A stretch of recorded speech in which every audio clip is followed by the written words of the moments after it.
caravan vlogger in a caravan with a screwdriver with my reputation. This is quality caravan vlogging.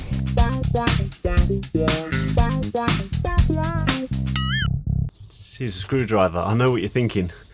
What the hell is he doing? He's 6 months old. There's nothing he needs to do in the caravan. Well, there's nothing I need to do. I kind of wish this had a little trigger. I could spin it around like a pistol. Anyway, it doesn't. Stop being so childish. So I am in the caravan and I'm going to do something. Some DIY added feature. More on that later. Quality caravan vlogging.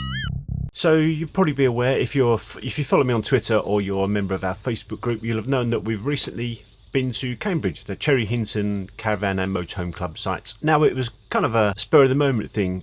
On the Friday we booked to go on the Saturday. So the reason for us going was friends of ours have replaced their car and caravan and they was out on their maiden voyage and we thought we'd surprise them. Surprise! Hoping it would be a good thing, and indeed it was. So we just spent Saturday night, and it was my birthday on the Sunday as well, so we spent Saturday night, Sunday night there. So we decided to go Saturday morning, or lunchtime actually. Can't get until 1, takes about an hour to get there, so we left 12:ish. About 10:30 I came out to the caravan. It's on the drive if you don't know. So I came out to the caravan to move it round. Now I park it on the drive front ways and then kind of take it off the drive, go straight onto a road, backed it off, and as I was backing it off I noticed that 2 of the movers weren't working. I thought it was going quite slow and making a bit of a weird noise, so you know even instinctively I just checked the handbrake was off, which it was. Straight away I was thinking, we're trying to get there quite quickly, and I thought, what I can do is just move it with 2 movers. What I was aware of, that if those other 2 movers stopped working, I didn't want to be halfway out of the road, that I'd then have to push it up hill. Well, you can't do it with 2 axle. If you ever tried to push a 2 axle, I mean, you can't do it really. It's not reasonable, not feasible, certainly up at any incline. Anyway, so after a bit of panic, got my head together, put the handbrake on, took the movers off. I don't mean take them off, I mean disengaged them, and tried to just move them without it being against the tyre. I noticed that still 2 weren't working, but 2 were. So straight away you think, well, that's it, 2 movers have broke. But I came into the caravan and had a look at the control units, which are under just where I'm sitting here, and one of them, there was a green light flashing. Actually, cutting a very long story short, what it was the battery was flat. So when I tried again, neither of them worked, and when I came in, both controllers were flashing green light, and the green light means, or can mean, that there's not enough power coming from the battery. Now we have it connected at home to the mains all the time, just sitting there, so the battery should in effect always be charging. Also we have solar panel, so even if the mains is disconnected, the solar should still be keeping it topped up. So I was trying to figure out what was going on. Well, what actually was going on is the outside plug sockets. I've got a dual plug socket which is encased, so that it's rainproof, waterproof, whatever. One of the sockets weren't working, but then I thought, why did the battery run flat? Well, of course, just before the weekend I'd done a vlog, so I had all the lights on here like I have now, and that must have run the battery down. Panic over. All seems okay now. Movers were fine. Quality caravan vlogging. Someone on the Facebook group asked about a caravan site that they'd been to. I think maybe they'd been to before and they were going to go again, but the site had stopped doing touring pitches. So it was like something like a haven. So I got me thinking about touring pitches and how much you can make from a touring pitch against how much you can make if you have a static caravan there. And if you look at average, £25 a night, that's £175 for a week. Not a small amount of money, I hear you say. However, if you look at, and I mean, that could change obviously during the summer, so that's say height as in, say it's £250 a week. I know Haven, you can spend a week in Haven in August for about £1,000 in a static caravan. I mean, maybe it's more than that now. This was going back a few years. So the price difference between, I don't know, say £250 and £1,000 is huge. So whilst the demand, here's us thinking, because of staycations, the demands of caravans will rise, and as we've seen, pitches are more difficult to get. I certainly saw that last summer. I don't see it really changing this summer. So then you've got the added pressure on businesses who are trying to crawl back money they've lost or they haven't made during the lockdowns.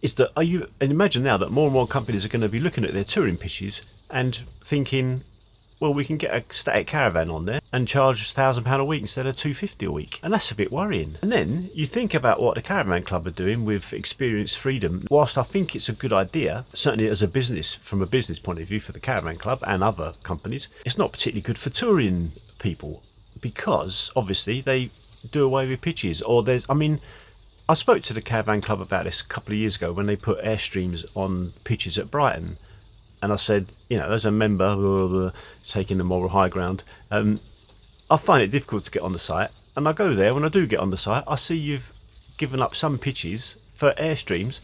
And their reply was they wanted to give people that don't have caravans the experience of using a caravan. That's very nice of you, I'm sure. But what about me? And they said, well, they don't use pitches that they could use touring. If it's a pitch that they can't use a touring pitch on, then they put an Airstream on there. But hang on, that's a caravan, and a big caravan of that, so that pitch is surely usable for a touring pitch. And then a couple of years ago, the Experience Freedom kicked off, and now if you look at, again, picking the Brighton, because we're familiar with that site, where the tents are just at the top. Now, you could argue you can't really have touring pitches there, but then you could, I'm sure if you tried hard enough, you could. And then when we were at Moulton in Marsh last year, when we were first in this caravan, this first trip out was to Moulton in Marsh. Now they've got an area set aside for Experience Freedom. Now I know, look, as having walked around there, you could have touring pitches there. So it's very nice of them to allow people who haven't got a caravan to experience freedom, hence the name. It shouldn't really be the business that the Caravan Club, in my humble opinion, are in. Actually, that would be okay if there wasn't such a clamber on a lot of sites for pitches, available pitches. So a site like Brighton and Moulton in Marsh, popular sites, you have caravanners there and motorhomers go in to get pitches, and there's half a dozen or even more, 12 pitches that, in my opinion, could have been used for touring pitches that are now used for Experience Freedom. What are your thoughts on what potentially could be the loss of many touring pitches, while the staycation is a popular alternative for families? The Caravan Club have a bit of a conflict, in my opinion, going on here. On one half, they've got the touring organisation, which is motorhomes and campers, caravans, even tents, taking up real estate on their sites, and now they're introducing another element to the business which needs space as well, but they can't give enough spaces to the people that are touring, and yet they're, you see where I'm going, don't you, as caravanners and motorhomers. And I do see that, the Caravan Club are pushing Experience Freedom for those that don't have caravans, can't have caravans, maybe have mobility issues, and you can't argue that that's not a good cause. It's very generous of them, but start another company on another site. Quality caravan vlogging. Something else I wanted to cover, so I've had to move because I get backache just sitting up like that. It's a bit weird, a bit relaxed. This is a bit relaxed way of vlogging, right? Something else I wanted to cover. You saw earlier I had a I don't know. I do know how to use a screwdriver. This is a screwdriver. So why have I got a screwdriver? Something came to me in a dream quite recently. Just bear with me. I suddenly realised that the Swift cupboards weren't soft. Easy for you to say. The cupboards weren't soft close. They're boom. And the Bailey there were. And it's the first time I've noticed. So I thought I'll have a look round for some brackets. It can't be that expensive. Surely I can. It's not that many cupboards. I'll show you anyway. I'll show you the issue. I say issue, it's not really an issue, is it? See, these cupboards here, they're quite obviously not soft close. Soft close. Is that right? It must be right, yeah. Soft close. They're minor thing I know. See, this is the thing with these caravans, what the manufacturers do. So on the Elegance, it will have soft close cupboards, see? So that's another reason for you to buy one, right? They will put all these upgrades on. But of course, a lot of these things you can do yourself, I thought. As you see, not soft close. Now, I was scouring the internet because it needs a clean. Old jokes are the best, right? And I come across these. Surprise. Will be no surprise to you, obviously, they're these are the brackets that are there, but soft close ones. I mean, how hard can it be?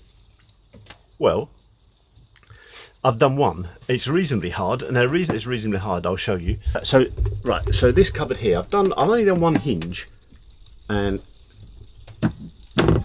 there you go.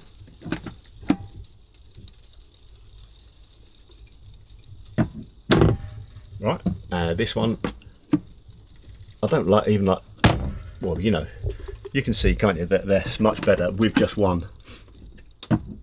What you have to do, which may come as no surprise to you at all, is there's hinges here that you need to replace. Now I've replaced this one, and I'm obviously going to do this one and then the other cupboards as well. Now I'll put details of the website underneath where I bought them from. Again, you know, I paid for them. I didn't contact them or anything. It was just something I wanted, a little upgrade I wanted to do. So there's 4 screws. But the problem is, like, the screws are kind of behind the cupboard, so you have to. I was using my phone as like a mirror. Right, a little bit scary. So this is what I'm doing: is screwing these in from the back. Obviously, I can't line them up yet, but what I will do is show you kind of what I'm doing, and it'll probably be too late for you to give me any tips because I'll have done them by the time you see this. Well, actually, I might not. I'll probably still be here 4 months later. So the problem being is now, if I put my hand in, I then can't see the camera. So if I go to this angle, maybe like this, so get it in a bit, then you should be able to line your screwdriver up. These screwdrivers are invaluable. Little tiny USB charging. Fantastic.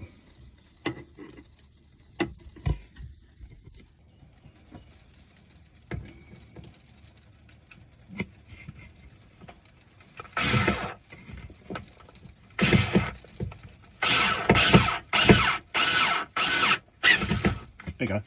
As I say, because they were like £2.25 each, and I saw them on eBay or Amazon, can't remember which, for £7.95, I was a bit concerned that maybe they weren't the correct ones.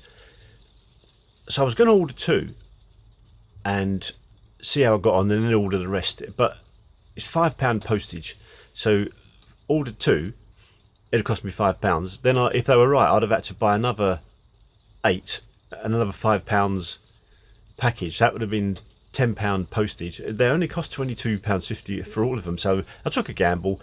Like I say, I measured them up and they seem right to me. Anyway, they are, so I'll be getting on with that. That's your lot. Thanks for watching. See you in the next one. This is quality caravan vlogging.